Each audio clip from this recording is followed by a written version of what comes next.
hazina tsy misy hazavana. Ny lalako very tsy fantatro ny lalana, fa misy feo maneno ampoko miteny ho aza miala minofiko. Na dia feno rano maso azany maso, ny fo mbola mino tsy mety eo sasatra.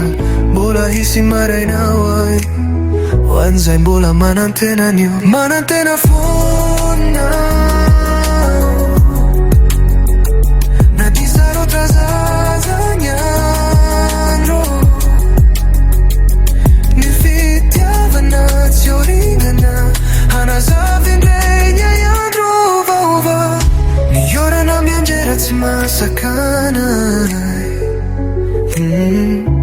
mbola miroso na dia mandratraza. Ny nofo sy maty mbola mitoetra ao apo, fitia-mbola velo ny anana. Tsy ho kivy mihitsy, satria fantatro avy indray ny masoandro, manantena fo.